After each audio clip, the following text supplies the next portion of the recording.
Greetings everyone, welcome back to another look at some indexes, and today we're taking a look at some of the Chaos indexes. Not sure I'm going to cover all of them, but I'm at least going to look at the Chaos Space Marines, and probably Thousand Suns as well, at the very least. I'm probably going to make a video on both of those, and then I'll see if I want to do the rest of them. Depends on how long I spend on each individual one. We'll take it from there, and then you just go with the flow. First of all, Chaos Space Marines. We have faction-specific Chaos Space Marines, and then we have general Chaos Space Marines.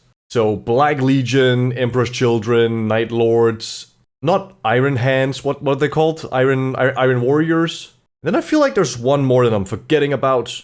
But in any case, those are the ones that are within the Chaos Space Marines index rules. However, as you can see here, the Lost and the Damned, you are able to include Khorne Berserkers, Rubric Marines, and Plague Marines in your Chaos Space Marines army, but you replace the faction-specific keywords with Heretic Astartes, and you can take a maximum of 500 points of these units. That's probably totally fine. I still don't think you get access to the like special units, say Scarab Terminators or Exalted 8-Bound. Those guys are still limited to their own codex, but you can take the basic troops if you want them in your army. Your army rule is Dark Pacts, which can give you either lethal hits or sustained hits in either the shooting phase or in the fight phase, or you can do both. That's another thing to remember. You can shoot with something, then charge, and then do it again. And you decide if you want to do it at the start of the phase or no, when you select the unit to shoot or fight. So you can also decide it on a need to have basis, like this unit is going to need to do as much damage as possible, so I want to take this, or this unit is probably going to kill this thing anyway, so no need to take the risk. Because there is a risk involved, you have to roll a leadership test, which I believe is the same as a Battle Shock test, but they just call it something different because you don't get Battle Shocked if you fail. So you roll 2d6, and if you roll below your leadership, then you do take d3 mortal wounds. But honestly, I think that's a decent trade-off for having lethal hits and sustained hits on demand in both the shooting phase and the fight phase. I think it's a pretty solid rule. Now looking at the detachment rule, it is called Slaves to Darkness, or STD, which, you know, kind of funny. Anyways, so what this does is that every unit that is not an epic hero, so a named character, you need to give them a mark of chaos. And at the bottom here, it also says that if you attach a character to a unit, then that character also needs to have the same mark of chaos as the unit does. So in the short version, if you choose Khorne, then your lethal hits are on 5s when you do the Dark Pact instead of on 6s. If you choose Siege, then your shooting lethal hits are on 5s instead of 6s. If you choose Nurgle, then your sustained hits in shooting is on 5s instead of 6s. And if you choose Slanesh, your sustained hits in melee are on 5s instead of 6s. Alternatively, you can also give them Chaos Undivided, which lets you reroll hit rolls of 1. It's a bit of a flavor loss, I get that, but it's also way less to keep track of if you are a new player or just like in general playing Chaos Space Marines. There was also the issue that there was usually always one mark that was just so much better than any other mark for a particular unit. Now it's a bit more up to you to decide, and it makes it a lot easier to keep track of. Like, okay, I have Siege. I don't have to worry about being +1 AP, or when I cast I use additional dice or whatever it is. Instead, it's just Siege for shooting, lethal hits on 5s instead of 6s. Will make it easier to keep track of. That being said, if you have enough units, and you have maybe a lot of different marks of chaos, depending on what the unit wants, then it might still be hard to keep track of. You might want to get yourself some tokens to make that a little bit easier for yourself. The Chaos Undivided one is also, pretty good. Just rerolling ones to hit at all times is pretty damn amazing. Another restriction is that you cannot choose the Khorne keyword for Psyker units to gain. And that's just fluff things, because Khorne hates Psykers. That's all. Alright, so that's the army rule and the detachment rule. Moving into their stratagems. We have Infernal Rite, 2 command points in your shooting or fight phase after selecting targets. 1 Heretic Astartes unit from your army that was selected as the target of one or more of the attacking unit's attacks.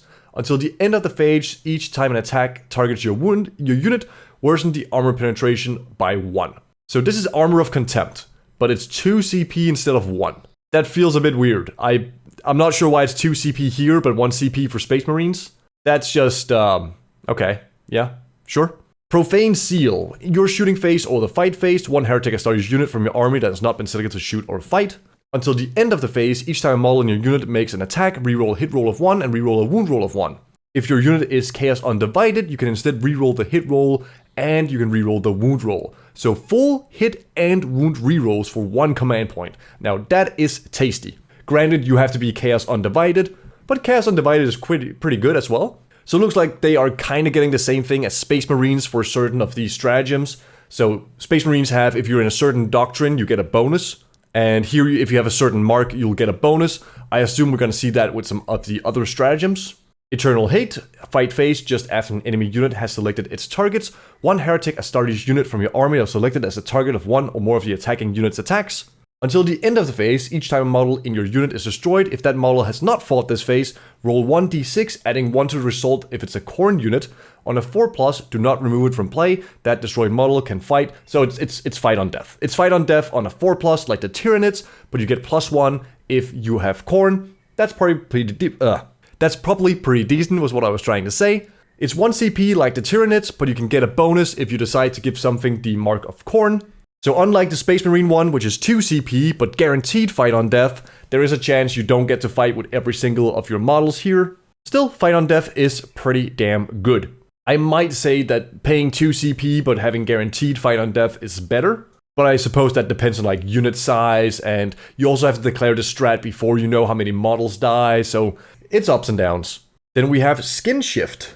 In your command phase, 1 Heretic Astartes unit from your army, 1 model in your unit gains up to 3 lost wounds. In addition, if your unit is a siege unit below its starting strength, 1 destroyed model is returned to your unit with its full wounds remaining. This is very powerful. Revive 1 model, not a character, but it's not limited to being...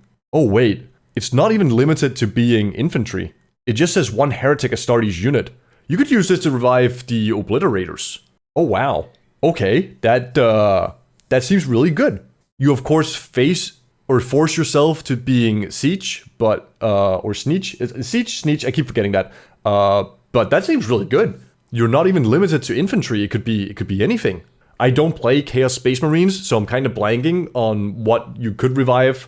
But like Obliterators come in groups of 3, I believe. Yeah, my mind is blanking right now on non-infantry you can take in multiple model units. But that's really good. That's for 1 command point, that's really good. Then there is Dark Obscuration. Your opponent's shooting phase, just after an enemy unit has selected its targets. 1 Heretic Astartes unit from your army that was selected as the target of 1 or more of the attacking unit's attacks. Until the end of the phase, your unit has the stealth... Oh wait, this is the one they previewed, never mind. Yeah, so you get -1 to being hit in shooting at any time. But if you're a Nurgle unit, then you cannot be selected as a target if the attacking model is not within 12 inches. So you can either get -1 to hit, or you can get Lone Operative, if you have the Nurgle keyword. That also seems quite powerful. Ironically, because of how this is worded, where you can take Khorne Berserkers, but they then get the Heretic Astartes keyword instead, you could take Khorne Berserkers, a very decent melee unit, as far as we know, then give them the Mark of Nurgle, and you can kind of have them just yeet across the battlefield, and if something's trying to shoot them, then you can pop this stratagem, and then they need to be within 12 inches to even shoot them on their way to whatever they want to go ahead and punch.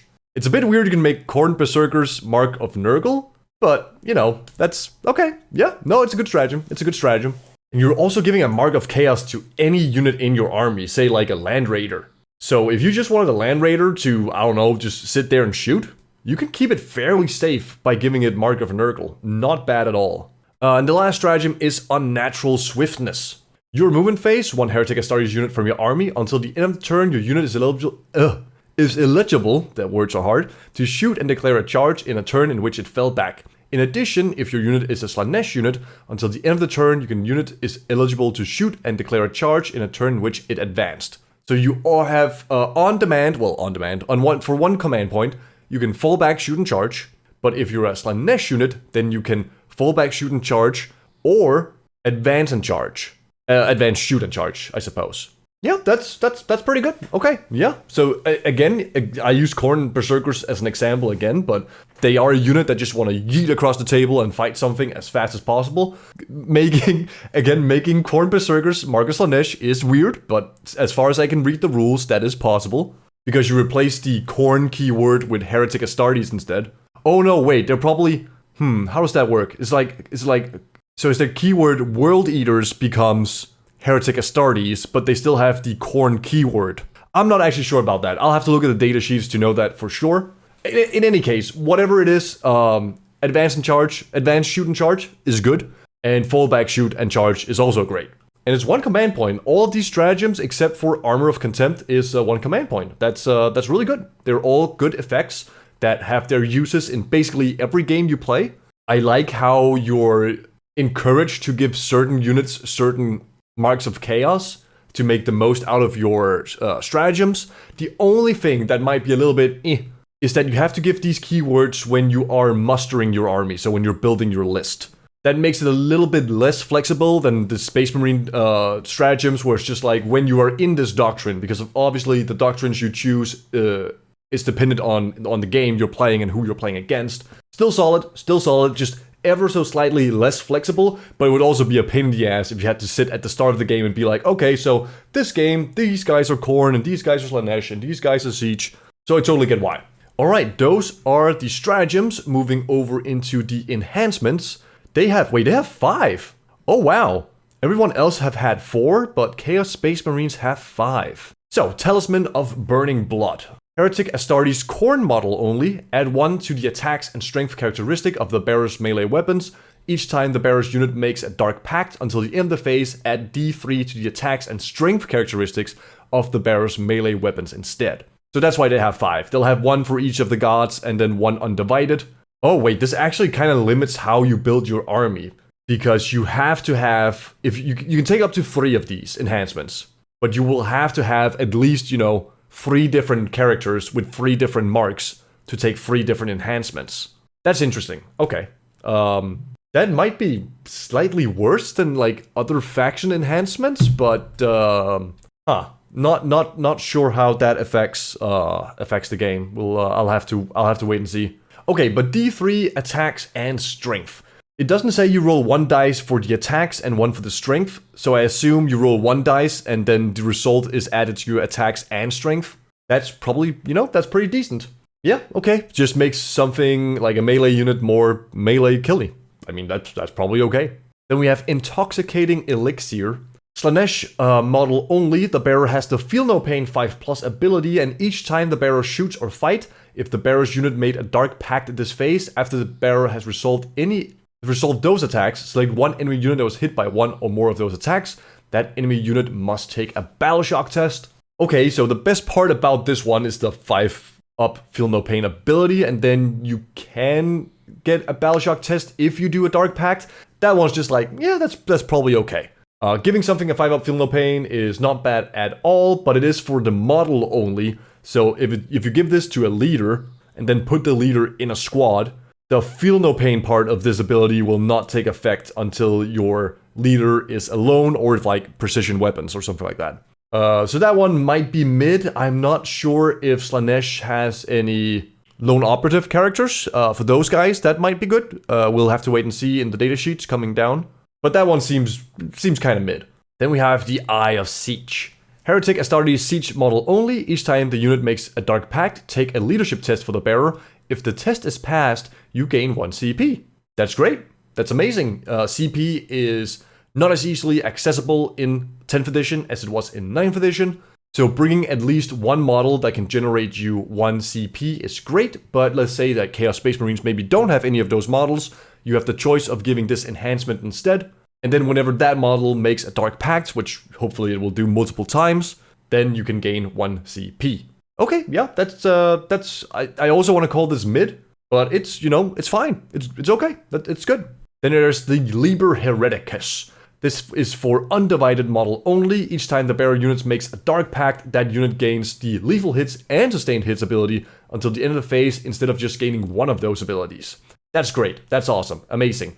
So every 6, generate an extra hit and auto wounds. And you get to reroll once because you took Chaos Undivided mark. Yeah, that's good. That's really good. Then there is Orbs of Unlife. Nurgle model only. At the end of the fight phase, roll 1d6 for every enemy unit within 6 inches of the bearer, adding 1 to the result if the bearer's unit made a Dark Pact at this phase. On a 4+, that enemy unit suffers d3 mortal wounds. I was about to say, can you give this to a great unclean one, but you cannot, because that's not a Heretic Astartes Nurgle model, that's just a Nurgle model. Or a Chaos Demon model, whatever. Is there like a big fat thing that one gets into melee that is very hard to kill? I mean, I guess we'll see in the datasheets below. But I'm trying to think when you want to use this, or like when you would gain benefit of this. I suppose a Terminator blob with the Mark of Nurgle could make use of this, and then being led by whatever character can lead a Terminator blob. But it's kind of weird because, I mean, dealing a potentially D3 mortals to anything you're in combat with is great. But where it's really great is if it's something that's big, so it covers a wide area and can get into engagement range with multiple units. Oh wait, no, it's not even engagement range, it's just within 6 inches. So like anything with a big base or a lot of models that can cover, you know, a bigger area of the board. Because then you'll hit more units within the 6 inches and then you get to roll the dice for them. Okay, out of these 5, I think that the Talisman of Burning Blood, Eye of Siege, and Liber Hereticus are the best ones. We still don't know if enhancements are gonna cost points, or if they're just pick 3. In any case, that's just my quick take on it. Orbs of Unlife, again, perhaps there's just something I'm not thinking about that'll be great for it. And the Intoxicating Elixir is just kind of like, 5 up Feel No Pain is fine. And then you can do 1 Battle Shock test. Yeah. I don't know, I'm not sold on that one. Alright, moving into the data sheets. Abaddon the Despoiler, we've already seen him, he is a beast. He's not nearly as tough to kill as before when you compare his model, you know, model by model 9th to 10th edition, but he is a leader and can join certain units, Chaos Terminator squads or Legionnaires, and he punches fairly hard, strength 14, AP 4, damage 3, or 14 attacks at 7, 3, 1. You get a bunch of very good abilities, auras right here, and he can generate you command points as well. So yeah, if you're bringing Abaddon, then obviously the Eye of Siege loses some value, but Abaddon's looking pretty damn good. It is a bit weird he's only T5, but I suppose he is only in Terminator armor. But yeah, Abaddon looking good, looking very good. Then we have Harken World Claimer. I have no idea who this is. He has Hellspear, Assault, Sustained Hits, D3. Okay, just 1 attack, hitting on 2, Strength 8, AP 3, Damage 3. Okay, this is a bit of a, what do you call a casino gun? Because you only get 1 shot, but if you get a 6, then you get an additional D3 shots. And then you are hitting something with AP 3 and damage 3, so like anti-elite infantry, and probably killing it. And if you're lucky, you're killing like 2 or 3 of them. Okay, that's pretty good. He is also wearing a jump pack, I see, movement 12, T4, free up save, 5 wounds. His melee weapons are the Herald's Talon, which are precision, 6 attacks, hitting on 2s, 5, 2, 2. And then the Hellspear is extra attacks with lance, so +1 to wound on the charge. Sustain hits D3 again. Yeah, just 1 additional attack on 2s, 8, 3, 3, just like his range profile. Okay, this guy, I need to look at his abilities. While this model is leading a unit, each time this model's unit ends a charge move, select 1 enemy unit within engagement range of this model's unit, and roll 1d6 for each model in this model's unit. For each 4+, that enemy unit suffers 1 mortal wound. Okay, that's fine. So him and 10, what are they called? Warp Talons? They charge something, they roll 11 dice, and then on average you deal 5 mortals. Herald of the Apocalypse, that's an aura. While an enemy unit is within 6 inches of this model in the Battle Shock step of your opponent's command phase, if that enemy unit is below its starting strength, it must take a Battle Shock test. This ability cannot cause a unit to take 2 Battle Shock tests in the same phase. That's a bit of a weird... Okay, I mean, it's a 6-inch aura. It's just that we haven't seen anything else that says you can only do 1 Battle Shock per phase or whatever on anything else. But I guess this is an aura, so it covers a wider area, and therefore it needs to be nerfed a little bit compared to, say, the Inferno Squad. Because in theory, if you had 3 Inferno Squads, and all 3 of them shot at the same target, then that target needs to take 3 Battle Shock tests. But I guess that's fair. He has a 4-up invulnerable save. Not like... I mean, and he can lead just to make sure. Raptors, that's what they're called. Warp Talons are like the demon version. I don't think I have seen Raptors at any point during my fairly short stint with 9th edition. I played for 1.5 years. So, not sure about this guy. As I said, his range is completely casino. His melee is fine. And his ability, I mean, if you have a group of 10 with him, you roll 11 dice, and then you get, on average, 5 more wounds. That's pretty good. But probably points dependent. Like if raptors are really cheap, then I mean, that's just a mortal wound delivery bomb. Just go boop, you take a bunch of mortals, and then we do a little bit of damage, and then they probably die. You also have to take into account the Dark Pacts, because that adds quite a bit of power. This guy is an epic hero, so he cannot get a mark of Oh, wait. He has the Chaos Undivided one. So does that mean that he just gets that one? Because it said you cannot give it to epic heroes. But is that because epic heroes already have a mark by default? I will assume that is the case. So he rerolls hit rolls of 1 by default. And then you can give him the stratagem that allows him to reroll all hit rolls and all wound rolls. Or was that an enhancement? I already forgot. Oh no, you cannot give him the enhancement because he's an epic character. Okay, I'm not sold on Harken Well-Claimer. He looks fine. He looks fine. Point dependence on raptors. Then there's Huron Blackheart. What a terrible model. There's probably some people who's gonna hate me for saying that. He has 6-inch move for, so basically just a legionnaire with some more wounds. Or like a Space Marine captain, I suppose. Tyrant's Claw ignores cover torrent, so it's a flamer. 12-inch range, d6 attacks, 6-1-1. So it's a better heavy flamer. Got it.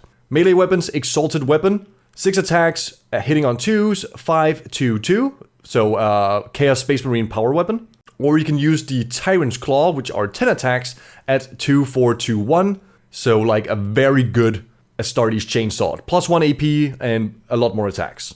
And then his abilities, he has 3 of them. Oh, he's a Red Corsairs guy. I see. Okay. The Tyrant of Badab. While this model is leading a unit, add 1 to the objective control characteristic of models in that unit.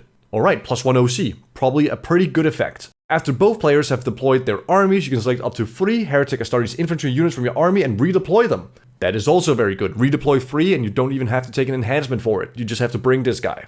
And then once per battle, when an enemy unit ends a normal, advance, or fallback move within 9 inches of this model, if this model unit is not within engagement range of 1 or more enemy units, it can make a normal move of up to d6. Alright, so he gets to reposition, run away, or get closer depending on what he wants. And he's not locked to doing anything called Red Corsairs, so I assume Red Corsairs are just kind of gone. And he can either be leading Chosen or Legionnaires. With his abilities, I don't know. We'll have to wait and see what Chosen look like before I can give a good answer to that. Because he gives plus 1 OC. So if Chosen are OC 1 and you want to use them as a threatening shooting and melee unit that walks up the board and takes over objectives, then you want to take him with Chosen. Legionnaires are OC 2, which brings them to OC 3, which makes them very hard to steal objectives from. But obviously, Legionnaires are going to be quite a bit easier to kill, I assume, than Chosen. Then we have the Astartes, or Heretic Astartes, Demon Prince. I think we've already seen this guy, so you pick one. Oh no, you don't pick one. Depending on if it's Khorne, Siege, Nurgle, or Slanesh, he gets some bonuses to his data sheet. Khorne gets plus 2 strength on his Hellforge weapons. Siege, he gets plus 3 attacks on the Infernal Cannon, so ranged. Nurgle, he gets plus 1 toughness, and Slanesh, he gets plus 2 move.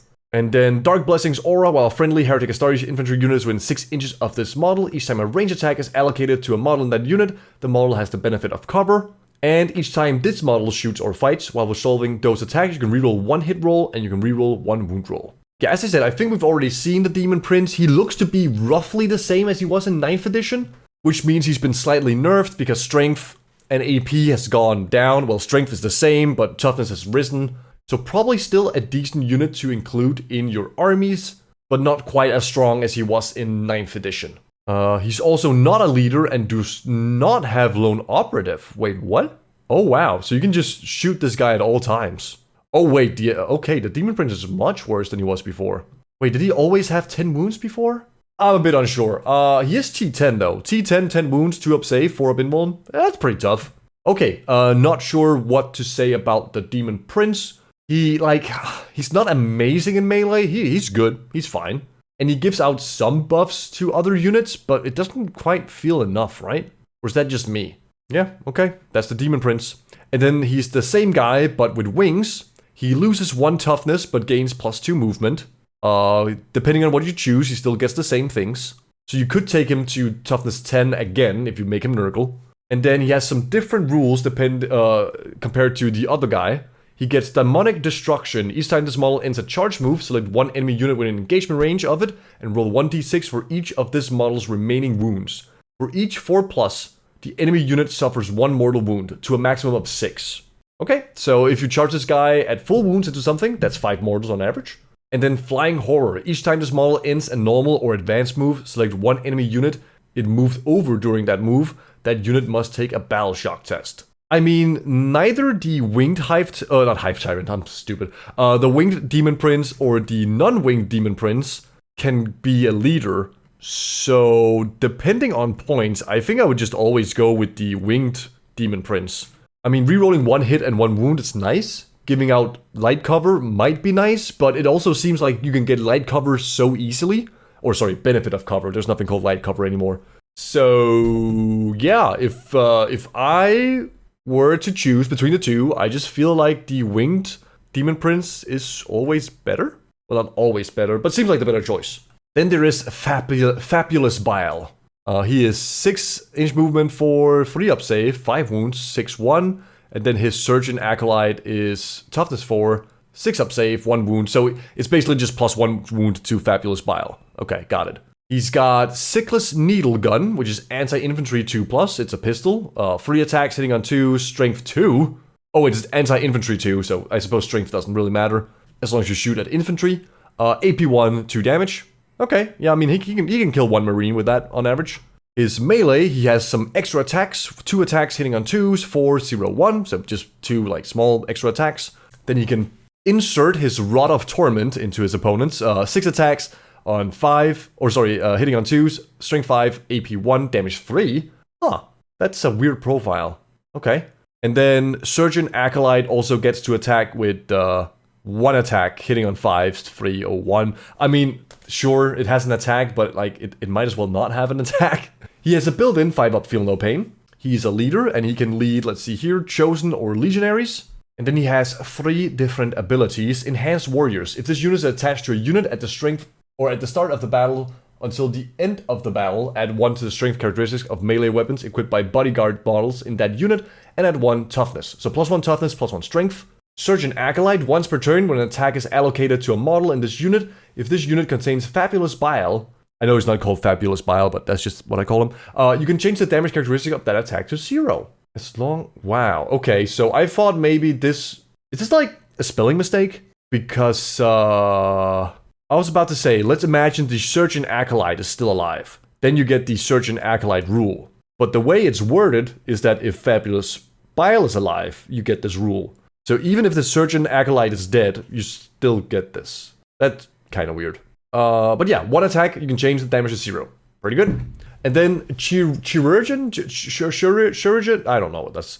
The first time this unit's Fabulous Bile model is destroyed, roll 1d6 on a 2+, set it back up on the battlefield as close as possible. How many wounds remaining? Non-engagement range, it's full wounds remaining. If that model was attached to a unit when it was destroyed, it must be set up attached to that unit. Huh, okay. So it's like an 83% chance that you have to kill this guy 2 times. Huh, okay. And you also have to get through his bodyguards. So you get through his bodyguards, you kill him, 83% chance of him coming back, then you have to kill him again. He's pretty tough to kill. 5-up Feel No Pain, he doesn't have an invuln, but 5-up Feel No Pain, change 1 attack every turn to 0 damage, and then he revives on a 2+. Okay, yeah, Fabulous Bile. The only thing he does for the squad he joins is give them +1 strength, +1 toughness. That might be okay. I'm like, it's not amazing. Yeah, okay. Then there's Cypher. Okay, officially a chaos character? Was he always that? I'm not sure. Don't really care about his weapons. He just got a really good plasma gun without the what's it called? Hazardous ability. He's got a good bolt pistol. That's fine. His abilities is where it matters. He is a lone operative, so he's untargetable outside of 12. And then once per battle, after your opponent uses a stratagem, you can increase it by 1. Very good, very good. Then he has Guns Blazing. Each time an enemy unit is selected to shoot, if 1 or more of those attacks target a friendly Heretic Astartes unit within 3 inches of this model, after that enemy unit has finished making its attacks, this model can shoot as if it was your shooting phase, but when doing so, it must target that enemy unit. Okay, I mean, he's only 12-inch range though. That's a bit weird, because if someone is shooting something that's within 3 inches of Cypher, and Cypher can shoot them, then the unit shooting the friendly Heretic Astartes unit is also within 12 inches of Cypher, and might just shoot him instead. And it doesn't work when he's targeted, it says when another... It doesn't say that. It says when a friendly Astartes unit within 3 inches of this model. And I guess he himself is a friendly Heretic Astartes model. Not sure how that one works. Okay. Doesn't seem that great in my opinion. Not that amazing. Then we have the Master of Possession, probably one of the strongest characters for Chaos Space Marines in 9th edition, because he handed out the Slanesh Feel No Pain. 8-inch movement, toughness 4, 3 up save, 4 wounds, and a 5 up invulnerable save. Has a bolt pistol, and then his psychic shooting is, a smite basically.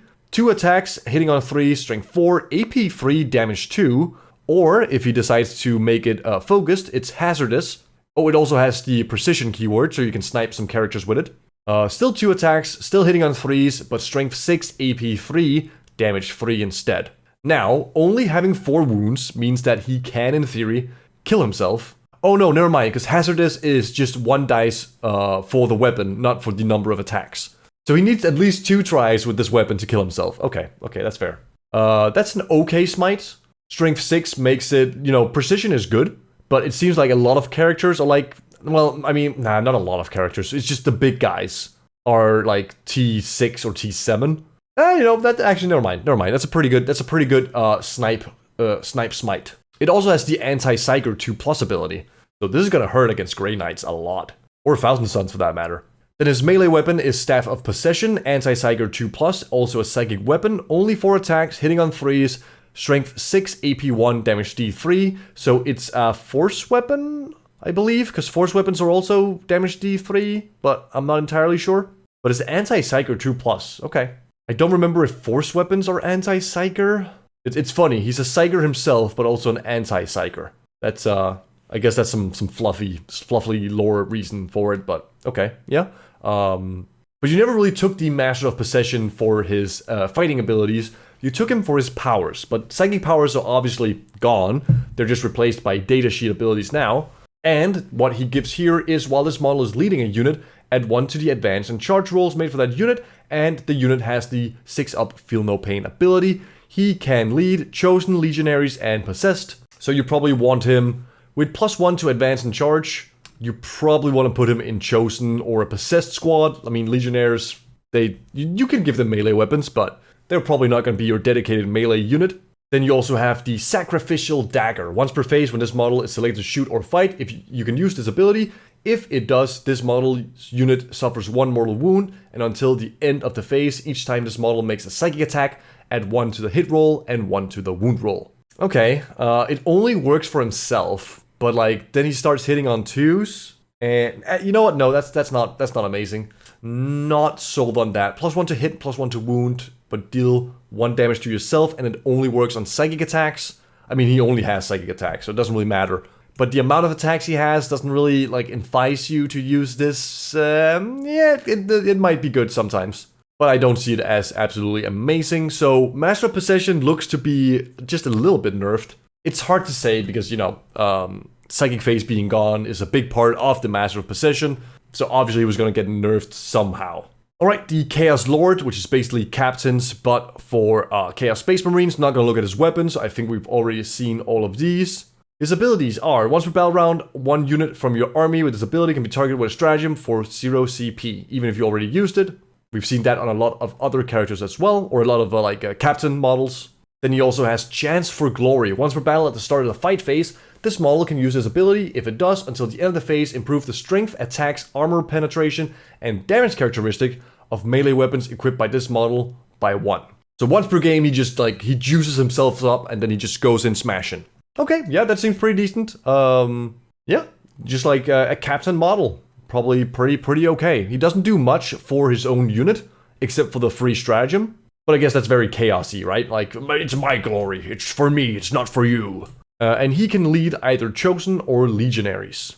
Chaos Lord in Terminator armor. Again, weapons, not gonna look at that. He can use the stratagem for 3 as the other guy. And then each time an attack is allocated to this model, half the damage characteristic of that attack. Okay, yeah, nice. And I'm gonna assume that, yep, he can lead Terminators. What a shock. A Terminator model with a 2-up save, 4-up invuln, half damage. That's gonna be pretty tough to get through, yeah. Then we have a Sorcerer, Infernal Gaze, which is the smite, or his smite, I suppose. D6 attacks, strength 5, AP 1, D3 damage, or same number of attacks, +1 strength, +1 AP, D3, but hazardous. And then a force weapon, which is, well, a force weapon. Wait a minute. 4, 3, 6, 1, D3. 4, 3, 6, 1, D. Why is this a staff of possession and not a force weapon? Oh, because that's the anti-Psyker keyword. Okay, that's why. I was just like, it's the same profile. Why bother giving this a different name? But that's why, because it has the anti-Psyker keyword, which this one does not have. His abilities are Prescient. While this model is leading a unit, each time an attack targets that unit, subtract 1 from the hit roll. Pretty good. And then Gift of Chaos. Each time this model is selected to shoot or fight, after resolving its attacks, select one enemy unit hit by one or more of those attacks that had the psychic ability. That unit must take a leadership test, and if it fails, suffers D3 mortal wounds. This guy just looks better to me than the Infernal Master. What can he lead? He can join Chosen or Legionaries. Okay, so the Master of Possession can also join Possessed. And, I mean, he gives out a 6-up Feel No Pain, +1 Advance and Charge. Okay, they have different roles. But -1 to hit, and whatever he shoots, potentially takes D3 mortal wounds. On top of the normal damage, of course. That's also pretty okay. Yeah. Then there's the Sorcerer in Terminator armor, same weapons. But his abilities are Warp Time. You can reroll Advance and Charge rolls made for that unit. So no longer it's no longer walk again, it's simply reroll. At the start of your shooting phase, one Psyker with this ability can use it. If it does, select one enemy unit within 12 and visible to that Psyker and roll 1d6 on a 1. That Psyker's unit suffers D3 mortal wounds. On a 2+ until the start of your next movement phase, each time an attack targets the enemy unit, improve the armor penetration by 1. Okay, that's a bit weird because, I mean, I guess for a Terminator squad you want to get in melee, but like, rolling a 1 and just getting D3 mortals is sometimes better than getting +1 AP, right? That's, okay, that's a bit weird of an ability, but I mean, it's probably fairly fine. And then his War Gear ability is Chaos Familiar. Once per battle, when an attack is allocated to the bearer, you can change the damage to 0. But that's just once per game, not like Fabulous Bile, which was once per turn. And I assume he can just lead, yep, Chaos Terminators. Okay. Then there is Lucius the Eternal. This guy has the Doom Siren, which is a flamer, hitting with D6 attacks, strength 6, AP 1, damage 1, so just a better heavy flamer. He has a fairly normal stat line, 6 inch, toughness 4, 3-up save, 5 wounds. In melee, which is where, you know, Lucius is special, is that he has the precision keyword, so he can target a character. And then it's 8 attacks, hitting on 2s, strength 5, AP 2, damage 2. That's fine. It's not amazing. It's fine. Let's look at his abilities. He has fights first, and he's a leader. That's pretty good. Now, no, the unit he joins gets fight first, right? How does that work again? Because the Judiciar gave his unit fight first. But in this case, it's just Lucius. Oh wait, never mind. Look at the first ability. Duelist Pride. While this model is leading a unit, models that you have the fight first ability. Never mind. Forget I said anything. And then there is the Armor of Shrieking Souls. Each time this model is destroyed, each time. Can you bring him back? Oh no. That unit must take a leadership test. If the test is passed, the enemy unit suffers D3 mortal wounds. If the test is failed, the enemy unit suffers D6 mortal wounds. If mortal wounds inflicted in this way destroys that enemy unit, set this model back up on the battlefield as close as possible. With D3 wounds remaining, if this model was attached to a unit when it was destroyed, it must be set back up to that attached unit. Lucius comes back now, if he kills the target that kills him. And that's honestly scary if you have a character. Because if one of your characters charges Lucius, Lucius gets to fight first, deal his damage, and then you kill Lucius, because, I mean, he's not that hard to kill. And if you fail your leadership test, you take D6 mortal wounds on top of the damage Lucius already given to you. And if you die, Lucius comes back. And there's no limit to how many times he can come back. So, honestly, not half bad. Not half bad.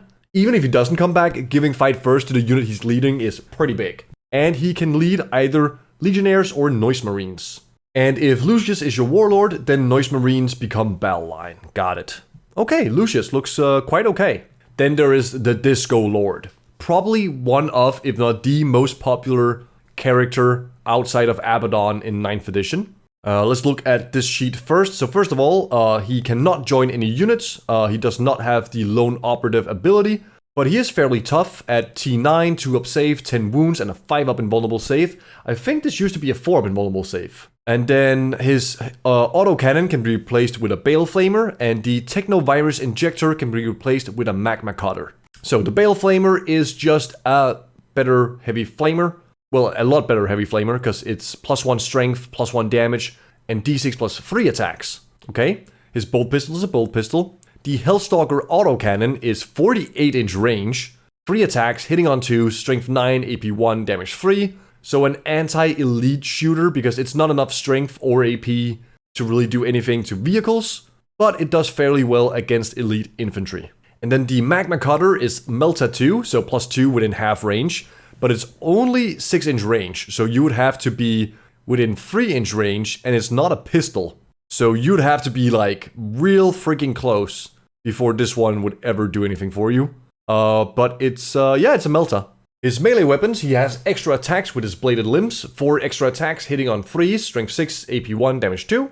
And then his main weapon is the Impaler Chainglaive, which is 4 attacks with lance, so +1 to wound on the charge, hitting on 2s, strength 6, AP 2, damage 2. Strength 6 is not a lot, but you do get +1 to wound on the charge. So against something that's a little bit tougher, you'll be wounding on 4s, but against normal infantry, you'll be wounding on 3s. Oh no, 2s actually, because strength 6 +1 to wound. AP 2, damage 2 that's fine. And then if you didn't want to take the Magma Cutter, which honestly I don't think you will, you can take the Technovirus Injector, which is also extra attacks, anti-vehicle 2+, just 1 attack, hitting on 3s, and then it's anti-vehicle, so obviously you want to use it against vehicles and vehicles only. But then AP 3, damage 2, that's fairly okay. That's fairly okay. Corrupt Machine Spirits. Once per turn at the start of your opponent's shooting phase, select one enemy vehicle unit within 12 inches and visible to one or more models from your army with this ability. That unit must take a leadership test. If the test is passed until the end of the phase, each time a model in that unit makes an attack, subtract 1 from the hit roll. If the test is failed, that unit is not eligible to shoot this phase. You have to be really close, but you can just shut down any vehicle from shooting. That's really strong. And it's funny the way it's worded, because it says that any unit with this ability has to be within 12 and visible. But it doesn't say that the unit that uses the ability has to be within 12. So if you have 2 Lord Discordants, you could in theory use the ability on the guy all the way in your deployment zone, and then have another guy in the middle of the board, and then the guy in the deployment zone says, okay, I use my ability and target this vehicle. And then the guy in the middle of the board can say, I also use my ability and I target a different vehicle. But you can use the line of sight from the model in the middle, because it just says within 12 inches of and visible to one or more models from your army with this ability. That's kind of weird. Okay, but could be fairly strong. You have to be very close, but could be very strong, just straight up, just not allowing something to shoot if they fail the leadership test. Then he also has Spirit Thief. At the start of your shooting phase, select one enemy vehicle unit within 12 of this model until the end of the phase. Each time a friendly Heretic Astartes model makes an attack that targets that unit, reroll a wound roll of 1. So he's very anti-vehicle in a certain sense. He doesn't do much anti-vehicle himself, but he lets other parts of the army do slightly better into a vehicle, or straight up just debuffs an enemy vehicle. Okay, he's probably not as strong as he was before, but he seems okay. He seems decent. Okay, this video is starting to be very long, so I'm gonna speed through it just a little bit more. Not really gonna look at weapons, because I believe most weapons we're looking at on characters are roughly the same. So mostly just looking at abilities. So we have the Warpsmith. He gets Lone Operative. He's within 3 inches, so it's the same as the Tech Marine for Space Marines. He also has the Master of Mechanisms, where he heals something for D3, or he heals a vehicle for D3 within 3 inches, and he also gives it +1 to hit. Exact same as the Tech Marine again. And then finally, if he is within 12 inches of an enemy vehicle, then they must take a Battleshock test. Okay, yeah, so he's more or less the same as a Tech Marine, except for the Battleshock ability. I don't remember what the Tech Marine had instead of this, but other than that, basically identical. And you can choose to have him just running around with a vehicle, and then he gets Lone Operative. Or he can be put into a Chosen, Havocs, or Legionnaire squad. This is the first time we've seen something that can join Havocs. He doesn't really do anything for Havocs, but I suppose that if you want him to hang back and buff vehicles that are just shooting, then he might as well join another shooting unit that can stand somewhere on the board and just put shots down while also protecting him. The Exalted Champion. He has an Exalted weapon, which is basically just a power weapon. And then when he's leading something, it gets +1 to hit. Very decent. And Aspire to Glory, each time this model unit makes a Dark Pact until the end of the phase, add D3 to the strength characteristic of weapons equipped by this model. So not only does he get lethal hits or sustained hits, he also gets D3 strength to any of his weapons, so that's the combi weapon and his melee weapon. Okay, yeah, that's also pretty decent. At most, it takes his melee weapon to strength 8, which will make him very good against, say, Space Marines. For the combi weapon, it's fine. It's already anti-infantry 4+, so it doesn't really matter too much getting more strength on this. But it's okay, it's fine. And he can join either Chosen or Legionaries, and he can also join a unit that already has a character attached to it, but there cannot be 2 Exalted Champions in that same unit. So basically, he's just like a lieutenant that can join whatever unit, something else that already has a character. Then there is the Dark Apostle, another mainstay of 9th edition because of his transhuman to hit ability. Let's see if he still has that. I highly doubt it, but we'll see. So first of all, Dark Zealotry. While this unit is leading a unit and contains Dark Apostle model, each time a model in that unit makes a melee attack, +1 to wound, so that's like the Chaplain. The Demagogue. Once per battle at the start of any phase, you can select one friendly Heretic Astartes unit that is battle shocked, and within 9 inches of this unit, that unit is no longer battle shocked, again, just like the Chaplain on foot. And then finally, Malign Sacrifice. At the start of the fight phase, if this unit contains 1 or more Dark Disciple models, you can select one of those models and one enemy unit within engagement range of that unit, then roll 1d6. On a 2 to 5, the enemy unit suffers 1 mortal, on a 6, the unit suffers the 3 mortal wounds, the Dark Disciple model is then destroyed. That seems, I don't know, the Dark Apostle seems kind of bad. +1 to wound and melee, that's fine, that's okay. But the rest is just like, fine? Yeah, I don't know, Dark Apostle has seen better days for sure, but then again, the Primaris Chaplain was also not that impressive. I mean, +1 to wound is a good buff, so maybe that's enough. And he can join Accursed Cultists, not sure why you would want to do that, Chosen, Cultist Mob, or Legionnaires. Yeah, I don't know. I don't think the Dark Apostle looks that great. No, that looks kind of bad. Then there's the Dark Commune. These are basically like super cultists. They have some psychic power shots, which are the focus one is sustained hits too. Yeah, the weapon profiles are okay for a cultist. It is a leader. I assume it can join cultist units. And then it has Fateful Flock. While this model is leading a unit and contains a cult demagogue, I don't know how to say that word, model in that unit have a 5-up invulnerable save. And then once per battle in your command phase, if this unit contains a cult, that whatever that word is, it can use this ability. If it does, until the end of the turn, this unit can declare a charge in a turn in which it advanced, and each time a model in that unit makes an attack, add 1 to the hit and 1 to the wound roll. It can have a Chaos Icon, which is each time the bearer unit takes a leadership test, for the Dark Pact's ability, you can reroll that test. So these guys are basically just cultist joining, let's just see what you can join. They can join Accursed Cultist or Cultist Mobs. They basically just make those cultist units a little bit more scary. And also more models, which might be good. And I mean, giving a 5-up invulnerable save to cultists might not be half bad. Alright, looks like we're mostly done with characters and moving into some of the infantry now. We have the Legionnaires. They are basically Primaris Intercessors with their stat line, but they have a lot more choice for weapons. And then their ability is reroll wound rolls of 1, and then if it's on an objective marker, reroll all wound rolls instead. And they can also get a Chaos Icon, so they can reroll their Dark Pact ability. In terms of war gear options, here you go. I'm not gonna read this. I like it. And look at all this stuff. But yeah, you can kit out your Legionnaires to be a bit of everything. They can do some shooting, they can do some melee. They're decent objective holders, they fight decently on objectives. They're Legionnaires, they're fine. Then we have the Cultist Mob. These are literally just, cultists. They hold objectives and maybe something else. Let's see what that something else could be. At the end of your command phase, if this unit is within range of an objective marker you control, that objective marker remains under your control. Okay, so sticky objectives, got it. That's actually pretty good. You can park Cultist Mobs on, let's say, home objective, and even if they got shot out of that objective, they still control it. Okay, yeah. Accursed Cultists are the new models, which are like Possessed and Cultist merged together. Not quite as good. They have, you can see, they have some okay melee. Their rule, they have a 6 of Feel No Pain though. Okay, that's pretty good. And then their rule is at the start of the player's command phase, you can return either 1 destroyed Torment model, that's the big guy, or up to 3 destroyed Mutant models to this unit. And the composition is 3 to 6 Torments and 5 to 10 Mutants. Okay, I mean, they might not be the scariest unit in terms of melee, but if you take 6 Torments and 10 Mutants and throw in the Dark Commune, then they have a 6-up Feel No Pain, a 5-up Invulnerable Save, Advance and Charge, +1 to hit, +1 to wound, and return either 1 model of the big guys or D3 of the small guys. This could be a very tough unit to shift, and they have OC2 on both of these profiles. This might actually be like a sleeper, really good unit. Because 16 units from the Accursed Cultists themselves, then adding in, 5 models from the Dark Commune, 6-up Feel No Pain, 5-up Invuln, Advanced and Charge, +1 to hit, +1 to wound. That seems pretty good in my book. Okay, wow. That doesn't seem bad at all.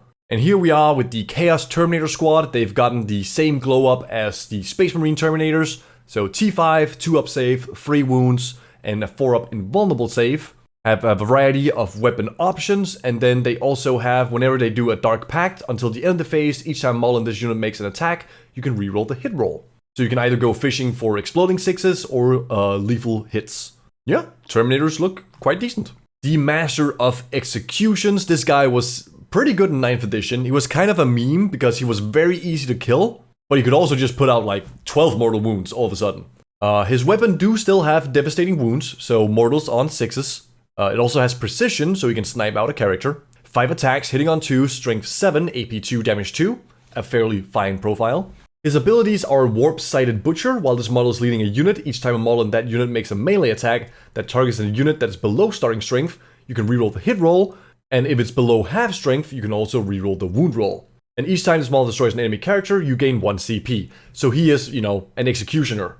If something's already wounded, then he's better against it. Fluffy reason, makes sense. He is a leader, and he can join either Chosen or Legionaries. And he can join something that already has a character, so he kind of works like a lieutenant. But you can actually take him alongside the champion, because it says you cannot have 2 Masters of Executions, but it can join something that's already with a character. So you can take either like a Chaos Lord and Master of Executions, or you can take the Champion and Master of Executions. So you can make like a mixed squad there with some Chosen or some Legionaries. That's pretty cool. Then we have the Possessed, was also very good in 9th edition. Their melee are 4 attacks, hitting on 3, strength 5, AP 1, damage 2. So they're fine, they're fairly fast, fairly tough, 3 wounds, a 5-up invulnerable save. And each time this unit makes a Dark Pact, they also get devastating wounds. Okay, that's also very good. And they can give a Chaos Icon, so they can reroll the Dark Pact's leadership ability. Yep, Possessed looked like Possessed. They're definitely down in AP and Strength, I want to say, but they still do what Possessed do. They run fast, and then they deal a decent amount of damage. Then we have the Chosen, which are basically Legionnaires that can take some more weapon options. Also have +1 wound. Actually, they cannot take more weapons. They might just be slightly better weapons. Interesting. Okay. Their ability is they can fall back, advance, and shoot. Oh wait, sorry, I completely read that wrong. They can shoot in a turn they advance or fell back.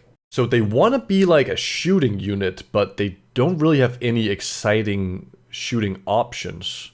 Okay, no, I think this is yet another edition where Chosen is just kind of bad. Points pending. Noise Marines. These guys were also very, very good in 9th edition. So the unit composition is 1 Noise Champion and then 4 to 9 Noise Marines. And any number of the Noise Marines can have their bolt gun replaced with a Sonic Blaster or a Chainsword. Oh wait, it's 1 Chainsword and 1 Sonic Blaster, I believe. The Noise Marines bolt gun can be replaced with 1 Blastmaster.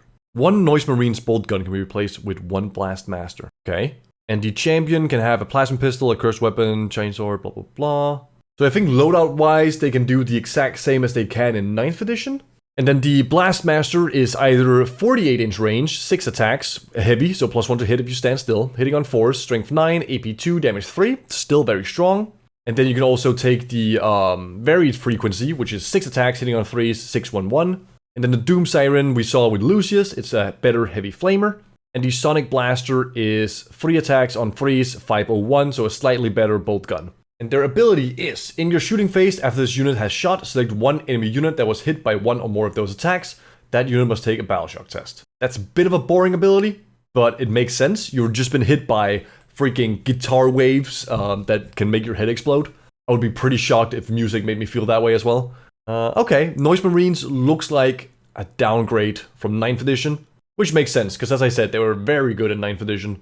Okay, yeah, that's Noise Marines. Then we have the Venom Crawler. 12-inch move, T9, 3 up save, 9 wounds, 5 up invulnerable save. Excruciator Cannon at 36-inch range, good range, 6 attacks, good number of attacks, hitting on 3, strength 6, 1, 2. An okay ranged weapon, nothing amazing. And then Soul Flayer Tendrils and Claws. 6 attacks, hitting on 3s, 6, 1, 2. So it actually does the exact same in shooting as it does in melee, which is fine. Soul Eater at the end of any phase, if one or more attacks made by this model this phase destroyed one or more enemy units, not models, units, until the end of the battle, add 1 to the attack characteristic of this model's weapons. That's a very cool ability, which will probably not do a whole lot. I like the idea of this guy just killing, 4 different units and then being like, oh yeah, I have 10 shots and 10 melee attacks. In reality, at best, you're probably going to get +1 attack to your ranged weapon and melee weapon. Yeah, okay, Venom Crawler, probably not as powerful as he was in 9th edition, but probably still like a decent choice.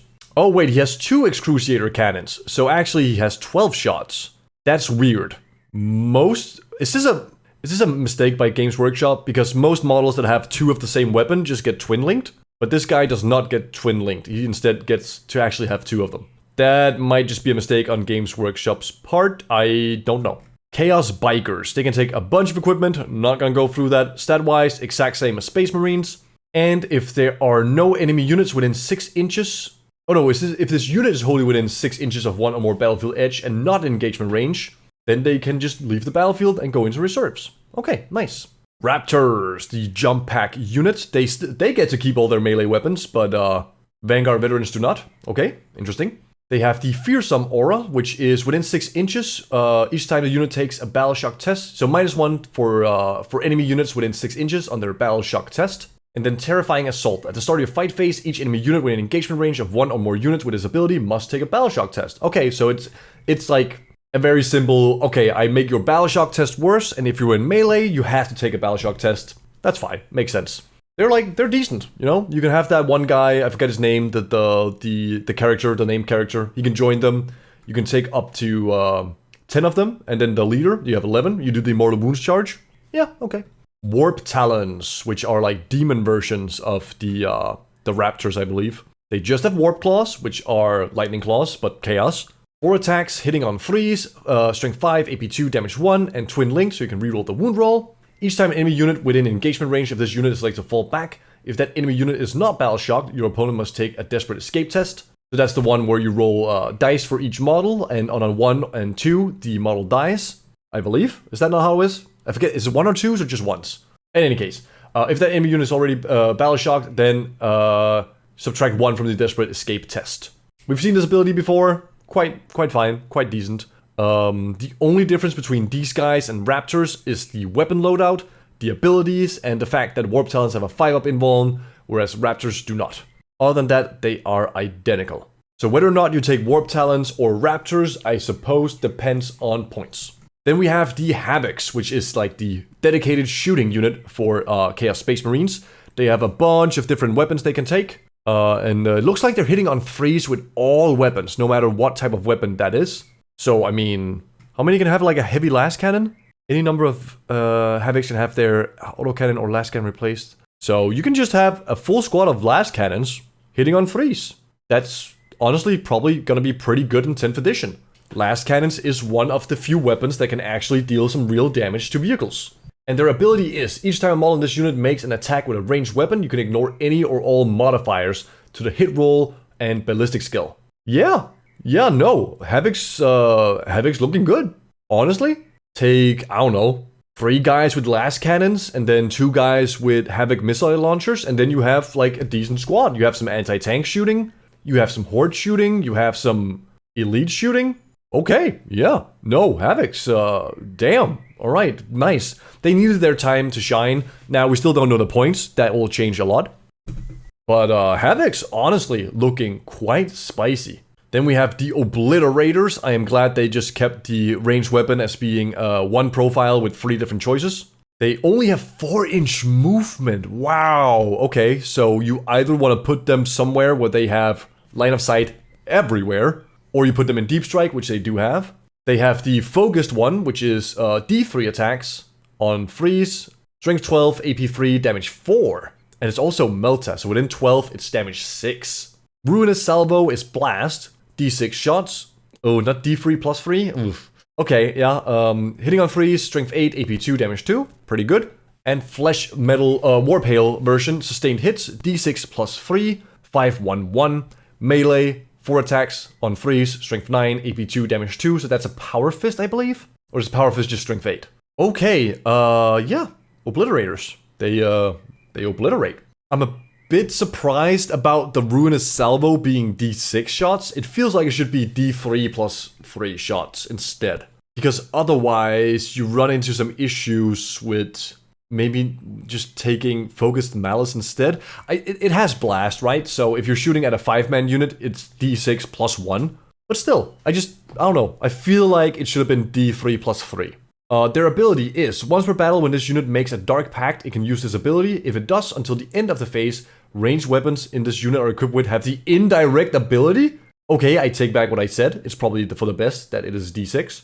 Okay. Yeah, I mean, they go to hitting on force, and their target gets benefit of cover. But still, they get lethal hits or sustained hits on D3 shots with the Focused Malice, for example, which just fucking kills everything. Strength 12. Oh wow, okay. It's only once per battle, but that's still pretty damn good. You can take up to 4 Obliterators in a squad. Yeah, they are only T7. 5 wounds, 5 up in one. No, they, okay. Obliterators looking quite okay. Then there's the Chaos Land Raider weapons, we already know. Ability, we already know. It's a Land Raider, but it has spikes. Chaos Predator Annihilator. See. Each time a ranged attack made by this model is allocated to a monster or a vehicle, re-roll a damage roll of 1. Does the Space Marine Chaos, not Chaos, the Space Marine Predator also has that? I think it does. I'm not sure. Predator Destructor, each time a ranged attack made by small attacks and infantry, improve the armor pen by 1, okay.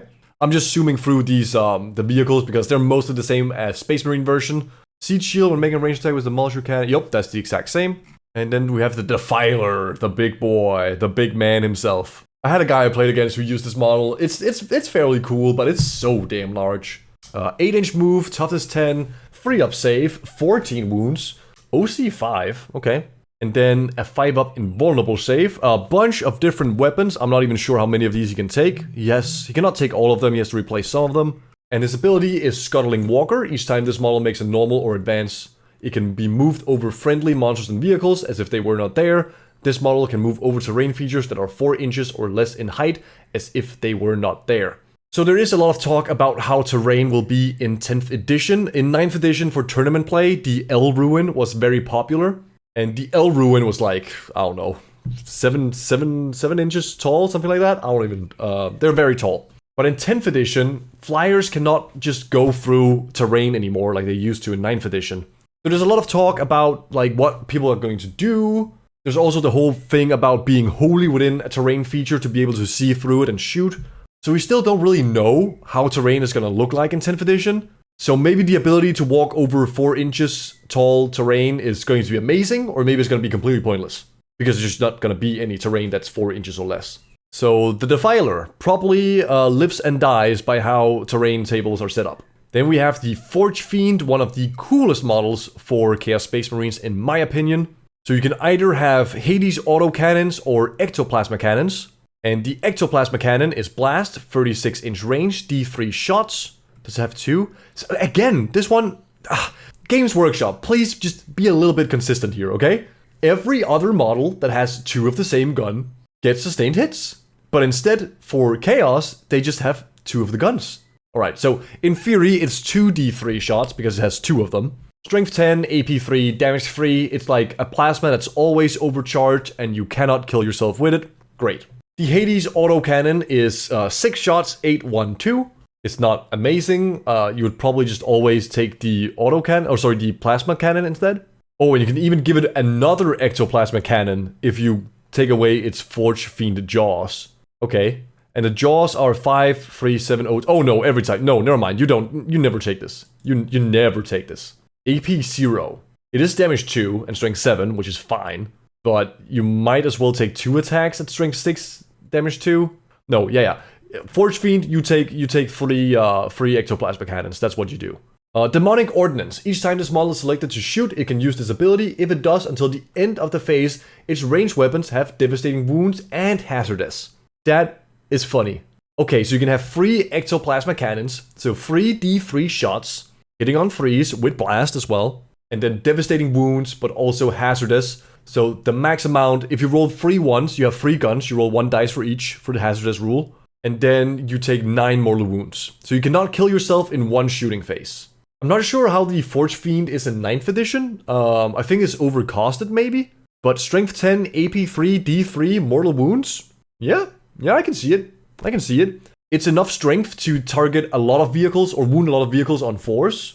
And then just the amount of shots with devastating wounds might just make it a decent anti-tank option, anti-vehicle, anti-monster option. Yeah, Forge Fiend looking quite nice. The Hellbrood, which is basically the Dreadnought version for Chaos Space Marines. He has a lot of weapons. Looks like everything is hitting on 3s except for the Hellbrood Hammer, which is hitting on 4s. He has the Dark Ascension aura. While a friendly Heretic Astartes unit is within 6 inches, each time the unit makes a Dark Pact, until the end of the phase, its weapons gains both abilities instead of only one. That's pretty good. Okay, you get benefit of both lethal hits and sustained hits. Then you have Hellbrood Fist. If this model is equipped with 2 Hellbrood Fists, those weapons have the Twin Linked ability. I don't think you ever do this. The Hellbrood Fist is 5 attacks, 12, 2, 3. Nah, I think you take either 2 shooting weapons or 1 shooting weapon and like the Hellbrood Hammer or the Power Scourge. I don't think you ever take 2 fists. 1 fist is fine, but 2 fists, nah. The Helldrake, one of the coolest models also for Chaos Space Marines, but also not very good in 9th edition. 20-inch move. It's a hover, so it cannot. It's a flyer, but it cannot like fly off the board. Bale Flamer, D6 plus 3. It's a heavy flamer with +1 strength, +1 damage. 36-inch range on the Hades autocannon. We already saw this one on the Forge Fiend just up here, I believe. Yeah, I believe they are the exact same. And then the claw weapons are anti-fly 2+, devastating wounds. Okay, that's actually interesting. So like jet bikes, if a Helldrake comes after jet bikes, it pretty much picks up, what, 2 of them? Anti-fly 2+, and that becomes mortal wounds. So hitting on 3s with 5 attacks, that should be 4 hits. And then it's like 6 mortal wounds. Yeah, 6 mortal wounds, and that kills 2 bikes. Oh wait, jetbikes usually have more wounds. So you maybe kill 1 jet bike every time you melee. Yeah, okay, that's fine. Oh, you get +1 to hit whenever you target something that can fly. No, that's actually kind of funny. Like land speeders, jet bikes, other flyers, obviously. It's actually kind of scary. Because it gets +1 to hit, so hitting on 2s with 5 attacks, that's 5 hits. And then wounding on 2s because of anti-fly 2+ with devastating wounds. That's like 6 to 10 mortal wounds against flyers. You know what? I think they gave the Helldrake like a proper role in the game. Okay, not bad. Not bad. Then there's the Mauler Fiend, which is the melee version of the Forge Fiend. He can replace the Lasher Tendrils with 2 Magma Cutters, which is the very strong Melta weapon. But it's only 6-inch range, and like, if you're already that close, then, you know, you want to go in melee. Oh, they did it again. Oh no, wait, it's not 2, never mind. I thought it was 2 Lasher Tendrils. I thought they were like, they did it again. They didn't give something twin linked despite it being 2 of them. So melee Lasher Tendrils are the extra attacks, but you can replace those with the Magma Cutters if you wish to do so. 6 attacks, hitting on 3s, strength 7, AP 1, damage 1. And then the actual melee is the Mauler Fiend Fist. 6 attacks, hitting on 3s, strength 14, AP2, damage D6 +1. And you can reroll, advance, and charge roll made for this model, and you can ignore any or all modifiers to its move, advance, and charge rolls. Yeah, I think Mauler Fiend looks to be mostly the same as he is in 9th edition. He's a proper melee boy.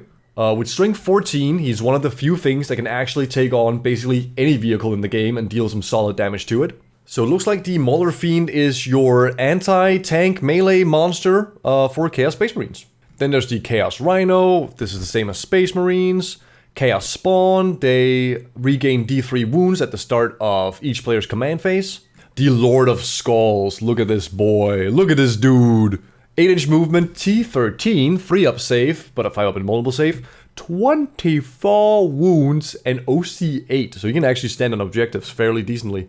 Look at all these weapons. Can he have all of them or no? He can... Gore Storm Cannon can be replaced with Demon Gore or Ichor Cannon. And the Gatling Cannon can be replaced with one Skull Hurler. So the Demon Gore Cannon is 18-inch range, so very short. D6 attacks, hitting on 3s, strength 14, AP 4, D6 plus 2. That is gonna rip some holes in basically whatever vehicle you're shooting at. Kinda weird it has blast, because it's obviously an anti-vehicle gun with strength 14, AP 4, damage D6 plus 2. But I suppose it's also pretty good into, say, Terminators? Because minimum 3 damage, you're forcing their 4-up invulnerable save. Okay, yeah. The Gore Storm Cannon is also blast, D6 plus 3, strength 10, AP 2, damage 3. Okay, so the Gore Storm Cannon is probably just a better choice if you want to shoot at, like, say, Terminators. And the Hades Gatling Cannon, sustain hits 1, 48-inch range, 12 attacks, hitting on 3s, 822. That's your anti-elite infantry, basically. Space Marines, you know, this thing kills Space Marines fairly good. The Ichor Cannon is 48-inch range, 2d6, 3, 722. And what was it? You could choose the Demon. So you can have the Gore Storm, Demon Gore, or Ichor Cannon. So Demon Gore, Gore Storm, or Ichor Cannon. Why would you ever take the Ichor Cannon over the Gore Storm Cannon? Has double the range, potentially more shots, but on average I think they do the same. On average this is 6 shots, on average this is 7 shots. Okay, so outside of the range, I think you should just always take the Gore Storm Cannon if you're choosing between the Gore Storm or the Ichor Cannon. But I'm kinda tempted to just always take the Demon Gore Cannon. It's not that long range, but it gives you a weapon that's good into free wound models and vehicles and monsters. Okay. And then the Skull Hurler was also an option. 60-inch range, 2d6, hitting on 3, strength 14, AP 3, damage 3. And you had to replace your Gatling Cannon to get that one. So if you're going with the Demon Gore Cannon, then you can also take the Skull Hurler. And then you have some, honestly, really good anti-tank shooting, anti-monster shooting. But also very good against free wound models like Terminators. You're forcing their invulns, you're wounding them on 2s, and every fail is a dead model. Lord of Skulls shooting, not looking terrible. His melee is the Great Cleaver of Khorne, either 5 attacks at hitting on 3s, strength 16, AP 4, damage 8, holy cow, or the sweep profile, which is 15 attacks, strength 8, 2, 2. Okay, let's read his abilities. In the fight phase, after this model is finished making its attacks, if this model destroyed 1 or more enemy units, this phase, each enemy unit within 6 inches of this model must take a battle shock test. Okay, well, I mean, I can say a lot of nice things about this guy. I can also say a lot of bad things about him. He's huge, he has a hard time moving around the board. You can shoot him easily, but his profile's looking great. I want to say it all comes down to points. Because he's tough. Like, he's not going down easily. Last cannons are strength 12. They're wounding this guy on 5s. He has 24 wounds and a 5-up invulnerable save. He is going to be tough to kill. But if he costs 600 points, then maybe that's just, that's just not good enough. Lord of Skulls looks amazing, but probably gonna come down to how many points he has. Then there is the Noctilith Crown, which is a terrain feature thing. It has some ranged attacks, doesn't really matter. Its abilities, however, are... If you're within 9 inches of this, you get a 4-up invulnerable save. That's fairly okay. Please keep in mind, the Noctilith Crown is huge. So even if it's only a 9-inch aura, it covers pretty wide area. And each time a ranged attack is allocated to a model, if that model is not fully visible to every model in the attacking unit because of this fortification, you get the benefit of cover. And while an enemy unit is only within engagement range of 1 or more fortifications from your army, you can still shoot them, but you get -1 to hit. And do not need to take that specific... Okay, that's just some terrain rules. Okay, whatever. Moving on. Then there's Vashtor the Archifane. He had pretty disappointing rules in 9th edition, but if he kept his rules from 9th edition going into 10th, then he's probably pretty damn good. However, I don't remember his rules from 9th edition, so I don't know. He has his Claws, which is a flamer for some reason. It is a heavy flamer with an additional AP. His hammer is anti-vehicle, devastating wounds. So only AP 1, but he's potentially doing some mortals on a 4+, so it doesn't matter too much. Against vehicles specifically. Or he can sweep with his hammer, which is still anti-vehicle, but loses devastating wounds, and just gets more attacks.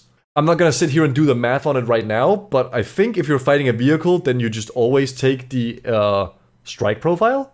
But I suppose there's the option of swinging it wildly. He has Deep Strike, and he's not a leader, so cannot be put into any units.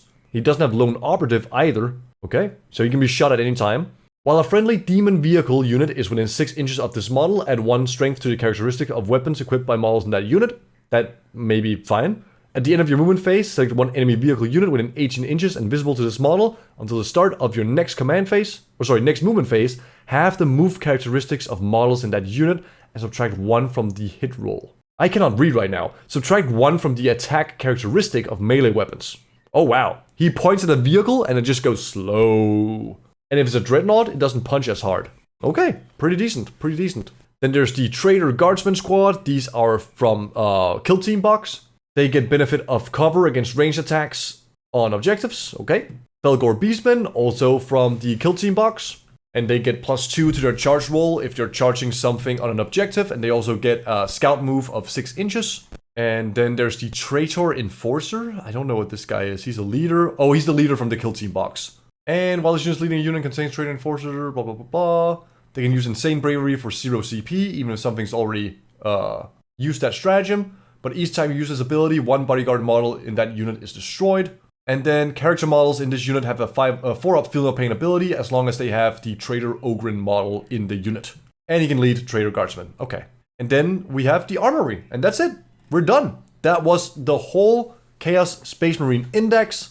I think the Forge Fiend stood out to me, pending points, but I think the Forge Fiend kind of does the same as he does in 9th edition and 10th edition. So it's mostly up to what points we're getting, but he had a really good shooting profile, where a lot of other weapons in 10th edition has been nerfed. Terminator's obviously like an obvious candidate. Both the Master of Possession and the Dark Disciple, I forget his name, the Chaplain. Both of those look quite nerfed to me. They don't look great. The Cultist combo looks pretty damn spicy to me. The one with the Dark Commune and the mutated cultists. That looks pretty strong to me. The Obliterators look quite good. The Hellbrutes look also quite decent. The Lord of Skulls, depending on points, could be absolutely amazing. The Helldrake, given also points cost, is very good against like fly units, which is good because now it has a purpose. Before it was just kind of like, it's a cool model, that's about it. And I think that's really the standouts for me. Not a lot that make me go, oh my god, this is amazing. But you also have to keep in mind that every single unit that we've seen here can be given a Mark of Chaos and then either lethal hits or sustained hits, which will then benefit even more depending on which Mark of Chaos you give them. That adds also another dimension of power to every unit in this index. Okay, Chaos Space Marines. I'm not playing them, I just want to go through their datasheets because they are a fairly popular faction. It is sad for like Night Lords players and Iron Warriors and Emperor's Children. They don't get any specific rules, but that was probably to be expected with the index. If you're lucky, I mean, it's pretty obvious that Emperor's Children will get their own codex at some point, because we've seen it for the Thousand Sons, Death Guard, and World Eaters. So Emperor's Chosen is for sure getting one. Is it this edition? Is it next edition? We don't know. But at some point in the future, they will for sure. And then when the Chaos Space Marine Codex comes out, there might be a detachment that is meant to represent, say, Night Lords or Iron Warriors. For now, though, you'll have to live with the fact that you have to play Chaos Space Marines and not, your faction. Okay, well, this is another giant-ass fucking video, so thank you so much for watching. I hope you enjoyed it. If you did, leave a comment below telling me which of these datasheets you think look the best, and I'll see you in the next one. Alright, bye.